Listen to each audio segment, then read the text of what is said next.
안녕하세요. 뉴스반장입니다. 7일 느닷없는 내란숙의 윤석열 구속 취소 석방 소식에 전 국민이 분노했는데요.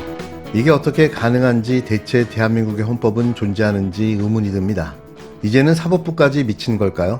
더 세부적으로 따져보면 검찰의 내란 재판 무력화를 위한 숨은 꼼수도 드러났는데요.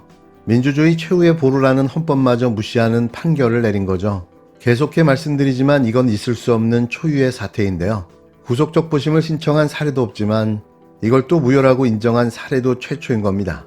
이런 말도 안 되는 상황에서 이 사태를 해결할 수 있는 간단한 방법은 검찰이 윤석열 구속 취소에 대한 항고인데요. 다시 정확하게 재판부의 판단을 요구해야 하는 거죠. 구속 취소 사유가 말이 안 되기 때문입니다. 법으로 정해놓은 구속기간을 일자가 아닌 시간으로 계산해 구속 취소를 인용했다는 것 자체가 납득이 안 가는 건데요. 하지만 아직도 검찰은 아무것도 하지 않고 숨죽이고 있을 뿐입니다. 대체 누구의 눈치를 보는 거며 왜 이렇게 뜸을 들이고 있는 걸까요? 자신들의 의도적인 실수 아닌 실수로 하루를 날려먹고 기소한 재판에서 구속기한이 만료된 기소를 했다며 구속을 취소한 건데요. 그렇다면 자신들이 바로잡아야죠. 그 주체는 검찰입니다. 예, 잠을 이루지 못하는 날이 계속 되고 있습니다.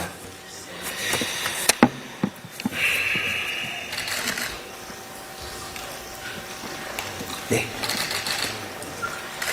검찰은 윤석열 내란 우두머리 구속 취소 결정에 대해 법이 정한 대로 즉시 항고하십시오. 윤석열의 내란 우두머리 혐의는 온 국민이 똑똑히 보았습니다. 그래서 검찰도 당당하게 기소했던 것 아닙니까? 법원의 구속 취소 결정은 기존 법원, 검찰의 구속기간 해석 선례에 반하는 매우 이례적인 결정입니다. 검찰은 법원의 법률 적용이 잘못됐다면 바로잡을 직무상 의무가 있습니다. 구속 취소 결정에 대한 즉시 항고 제도에 관하여 위헌 결정이 난 적이 없습니다. 엄연히 살아있는 법입니다. 그럼에도 검찰이 위헌 우려를 고려한다면 그것은 윤석열을 석방해 주려는 핑계일 뿐입니다. 심우정 검찰총장은 법원이 구속기간 연장을 불허했을 때 즉시 기소했어야 함에도 검사장들의 의견을 듣는다는 핑계로 귀중한 시간을 허비했습니다. 돌이켜보면 심우정 검찰총장은 이때 이미 윤석열 석방을 기도했던 것은 아닌지 의심할 수밖에 없습니다. 심우정 검찰총장은 불법, 부당한 지시로 특별수사본부의 수사 및 공소 유지를 방해하지 마십시오. 특별수사본부는 신속히 즉시 항고하십시오. 특별수사본부를 만든 이유가 전권을 가지고 엄정히 수사하라는 것 아닙니까?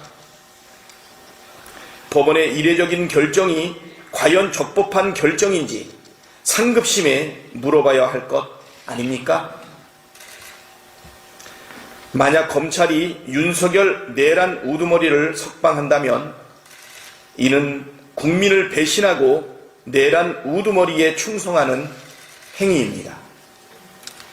검찰은 그나마 내란 수사로 얻었던 국민 신뢰를 모두 상실하고 혹독한 대가를 치르게 될 것입니다.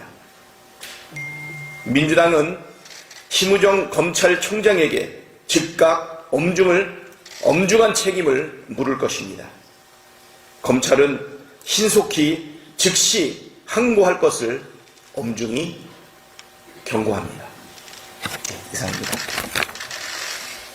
법원의 윤석열 구속 취소 결정에 대해 검찰은 갈팡질팡, 오리무중, 아직도 중심을 못 잡고 있는 모양새인데요. 새벽까지 회의를 이어갔지만 법원의 결정 이후 20시간째 즉시 항고를 할지 아직까지 답을 내놓지 못하고 있습니다. 대체 이들은 왜 이러는 걸까요? 곧 있으면 법원이 구속 취소를 결정한 지 만 하루가 지나는데요. 여전히 검찰은 즉시 항고 여부에 대한 결론을 내리지 못하고 있습니다. 대검찰청은 어제 자정이 넘은 시각까지 회의를 열고 법원 결정에 즉시 항고할지 아니면 윤석열을 석방할지를 논의했는데요. 하지만 검찰 수사팀은 오늘 새벽 4시 반쯤 여러 가지 안을 검토 중이라 결정된 바가 없다는 입장을 전했습니다. 당초 검찰이 어제 결론을 낼 것이라는 전망이 우세했는데요. 고심이 깊어지는 것으로 보여지는데 이 간단한 결정을 고심씩이나 할 이유가 있을까요? 5분이면 끝날 문제 아닙니까? 일각에서는 어제 회의를 통해 정리된 대검 입장과 수사팀의 의견이 달라 조율에 오래 걸리는 것이 아니냐는 분석도 나오는데요. 즉시 항고하게 되면 법원 판단이 나올 때까지 윤석열 구속은 계속됩니다. 형사소송법상 주어진 기한은 일주일이고 즉시 항고를 결정할 때까지도 윤석열의 구속은 이어지는데요. 검찰이 결정을 언제 내릴지는 미지수입니다. 검찰 특별수사본부의 결단이 필요한 건데요. 지켜보는 국민들만 복장이 터지고 있는 거죠. 그렇다면 즉시 항고하면 어떤 절차를 밟게 되는 걸까요? 검찰이 즉시 항고를 제기하면 항고장은 윤석열의 구속을 취소해야 한다고 결정한 서울중앙지법 형사합의 25부에 제출됩니다. 재판부가 검찰 측 논리를 받아들이면 앞서 내렸던 구속 취소 인용 결정을 바꾸겠지만 그렇지 않으면 항소장은 상급법원인 서울고등법원으로 올라가는데요. 서울고법이 검찰의 항소를 기각해도 검찰이 재항고를 제기하면 대법원 판단을 받아볼 수 있습니다. 만에 하나 검찰이 석방지휘를 할 경우에는 석방지휘서를 윤석열이 수감 중인 서울구치소로 보내고 윤석열은 석방되는데요. 설마 이 말도 안 되는 일이 벌어지지는 않겠죠. 어디 불안해서 잠이나 제대로 잘 수 있을까요? 국민을 총각할 탱크, 헬리콥터로 위협했던 내란수계, 그는 영원히 사회화 격리시켜야 합니다. 대체 뭘 망설입니까? 사실 이런 예가 없기 때문에 다 혼란이 좀 있는 것 같고요. 이 혼란을 야기한 재판부에 대해서 매우 저는 유감스럽게 생각하는데 문제는 이 사람이 내란수계 형사재판 1심을 담당하고 있다는 거. 전부 다 하고 전체 있죠. 전체 김영현을 포함해서 모든 사건을 이 재판부에서 지금 하고 있다는 거. 이게 가장 큰 문제이고요. 지금 현재 재판장인 지기현 부장판사는 31기 연수원, 배석 판사는 김의담 46기, 유영상 판사는 변호사 시험 6회입니다. 그렇기 때문에 이 재판부에서 모든 의사결정은 지기현 부장판사가 합니다. 좌배석, 우배석이 사실은 할 수 있는 상황이 아닙니다. 지금 현재 기수도 너무 낮고 이 전체적인 모든 것들을 이 사람들이 통과해서 뭘 하기가 어렵습니다. 서울대법대를 졸업한 지기현 부장판사 2015년과 2020년에 두 차례 대법원 재판연구관을 지냈고 2023년 2월부터 서울중앙지방법원의 부장판사로 재직을 하고 있습니다.